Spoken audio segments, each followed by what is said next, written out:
Turmoil continues in Tunisia almost 2 weeks after President Kais Saied suspended parliament. Saied assumed executive power on July the 25th, a move that his opponents branded a coup. He dismissed top officials, including the defense and interior ministers, and even the head of the national television channel. The country is also still without a prime minister, after Hichem Mechichi was also dismissed.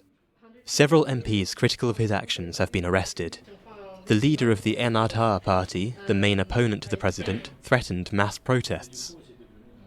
We are trying to use all peaceful means: dialogue, negotiations, street pressure, pressure from organizations, thinkers, internal and external pressure, to bring back democracy. Our only goal today is the return of democracy to Tunisia. The country faces challenges on many fronts. In the working-class district of Bab al-Falah in Tunis, inflation and unemployment have hit hard. Since the revolution, life has become very difficult. The people can't make do, although we sell meat with low prices.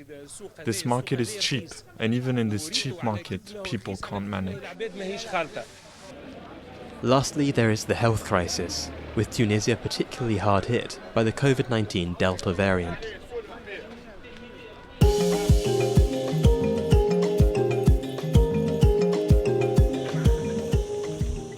Africa has had its highest number of deaths from the coronavirus since the start of the pandemic in the week ending on August the 1st, according to the World Health Organization. Tragically, deaths in Africa reached a record peak this week with over 6,400 deaths recorded. Over 172,000 deaths from COVID-19 have been recorded in Africa so far, and our hearts go out to everybody who has lost someone dear to them. More than 20,000 people have died from the virus in Tunisia. The country has the worst per capita death rate in the world, with 10.64 deaths per 100,000 inhabitants. Vaccine donations are arriving from around the world, and the country aims to vaccinate half of its 12 million people by mid-October. Meanwhile, 4 million vaccines arrived in the Nigerian capital Abuja, a donation from the United States. A possible third wave is hanging over the West African country, after the Nigeria Center for Disease Control detected the Delta variant last month. Doctors are on strike to protest late salary payments and shortages in hospitals. Morocco has extended curfew hours and stepped up travel restrictions to 3 major cities as case numbers surge. Senegal was spared the worst for a long time, but is now also battling a surge. Cemeteries in the capital Dakar are struggling to cope. In a week, we would do 6 or 7 funerals. But now we can do 6 or 7 in a single day. We are really being hit by this third wave. Hospitals are filled to capacity. Doctors are burnt out. All the beds equipped with oxygen are occupied. We receive quite a few patients from other hospitals. Unfortunately, it's always the same situation. We have to refuse them, not because we don't want to take them, but we don't have a place to put them to take care of them. Senegal is speeding up its vaccine rollout after some delays.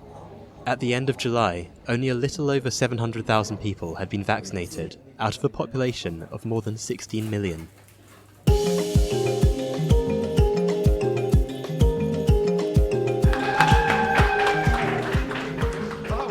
Tunisian Olympic gold medalist Ahmed Hafnaoui made a triumphant return home from Tokyo last week.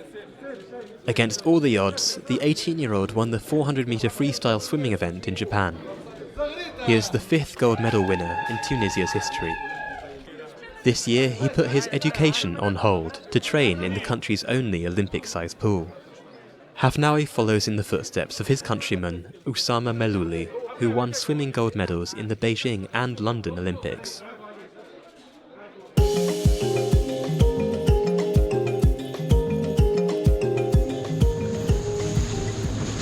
Dolphins show the trail. They rush and jump as far as the eye can see. They are on the hunt. They track a prey only they can follow off South Africa's east coast, a sure indicator of the upcoming feast. This is a super pod of common dolphins. So you just sort of reach there. Thousands and thousands of common dolphins, and these guys are always seen associated with the sardine run. The sardine run is the annual migration of millions of sardines in this part of the Indian Ocean. The giant shoal of cold water fish attracts marine predators and, in turn, tourists. This group of foreign divers are looking for signs of activity on the surface. So we've just seen a bit of action up front here, seen some telltale signs of a possible bait ball. A lot of common dolphins, bit of bird action diving. It's about 1 kilometre in front of us, so you've got to look a really long way out to sea and to try and find these things, but when you do find them, it's going to be so special. After several hours at sea, they strike it lucky. The Cape Gannets are there already. This is a bait ball. It's a group of sardines that predators have cut off from the main shoal. Dolphins surround and herd the fish up from the deep sea to the surface. The chaos is actually a choreographed dance made possible through the symbiotic relationship between the different predators. The feast can begin. Sardines are always looking for depth for protection, so they're trying to go down deep, and that's where the sharks come in. The sharks are at the bottom, stopping them from going down. So you got the sharks at the bottom, you got the dolphins around the edges. You can see how those dolphins, you see how they're jumping around like that. They're basically stopping the sardines from running away. Finally, the most menacing guest arrives, stealthily, deadly. The audience of anxious spectators watch from a distance. The large dusky shark joins the feeding frenzy. The sardines frantically try to escape, but the bait ball is decimated in minutes. Back on the boat, the ecstatic divers share stories.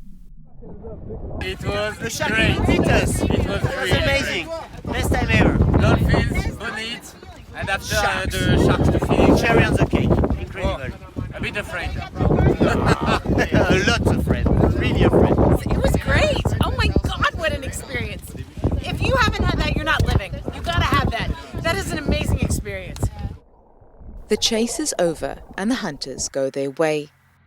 Scientists believe the sardine run is linked to the fish's reproductive cycle. The hunt will repeat itself many times over the next 3 to 4 months as kilometers of shoals migrate until the sardines disappear back into the open sea. On the surface, calm has returned. Underwater, bits of scales are all that's left.